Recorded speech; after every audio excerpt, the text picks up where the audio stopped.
एक छोटे से कस्बे में रिया नाम की लड़की रहती थी। रिया मासूम और खुशमिजाज थी। उसके चेहरे पर हमेशा एक प्यारी मुस्कान रहती, जो उसे सबसे अलग बनाती थी। उसी कस्बे में अर्जुन नाम का लड़का रहता था। अर्जुन शांत स्वभाव का, लेकिन गहराई से सोचने वाला था। वह अपनी दुनिया में मस्त रहने वाला लड़का था। लेकिन रिया के सामने आते ही उसकी धड़कनें तेज हो जाती थी। अर्जुन ने पहली बार रिया को देखा था जब वह अपने दोस्तों के साथ स्कूल से लौट रही थी। उसकी हंसी, उसकी बातें, सब कुछ अर्जुन के दिल को छू गया। दूसरी ओर रिया को धीरे धीरे एहसास हो गया था कि अर्जुन उसे पसंद करता है।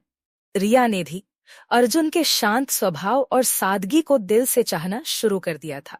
लेकिन वह चाहती थी कि अर्जुन पहले अपने दिल की बात कहे। जब अर्जुन ने रिया से सीधे अपने मन की बात कहने की हिम्मत नहीं जुटाई, तो रिया ने एक अनोखा तरीका अपनाया।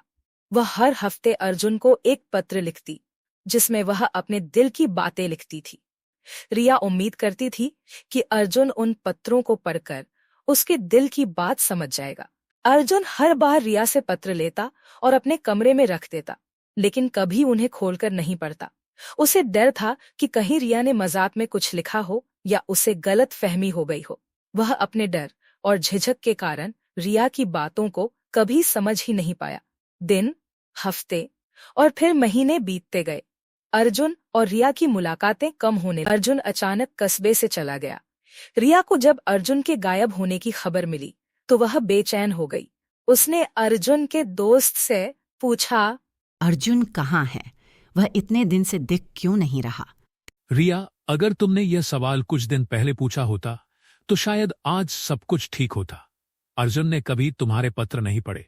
वह हमेशा कहता था कि अगर उसने तुम्हारे शब्दों को समझा होता तो उसकी जिंदगी बदल जाती, लेकिन उसकी झिझक ने उसे तोड़ दिया। अब वह सब कुछ छोड़कर चला गया है। रिया के दिल पर यह सुनकर मानो पहाड़ टूट पड़ा।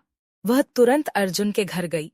अर्जुन के कमरे में उसने वह सारे पत्र देखे जो उसने उसे दिए थे। वे सब वैसे ही रखे हुए थे, बिना खोले। रिया ने उन पत्रों में से एक उठाया और पढ़ा। पत्र में लिखा था, मैं तुमसे बहुत प्यार करती हूँ। शायद यह बात सीधे कहने की हिम्मत मुझ में नहीं है, इसलिए इन पत्रों में अपनी फीलिंग्स लिख रही हूँ। मैं उम्मीद करती हूँ कि एक दिन तुम इन्हें पढ़ोगे और समझोगे कि मेरे दिल में क्या है। तुम्हारे साथ बिताए हर पल ने मेरी जिंदगी को खास बनाया है।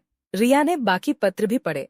हर पत्र में वही प्यार, वही भावनाएं छिपी थीं जो उसने अर्जुन के लिए महसूस की थी। उसकी आंखों से आंसू बहने लगे। उस दिन रिया को एहसास हुआ कि उनकी मोहब्बत अर्जुन की झिझक और रिया की चुप्पी के बीच कहीं खो गई। कुछ कहानियां हमेशा के लिए अधूरी रह जाती हैं। आपको यह कहानी कैसी लगी? कमेंट करके जरूर बताएं। अगर कहानी ने आपका दिल छू लिया हो तो इसे लाइक करें और हमारे चैनल को सब्सक्राइब करना न भूलें।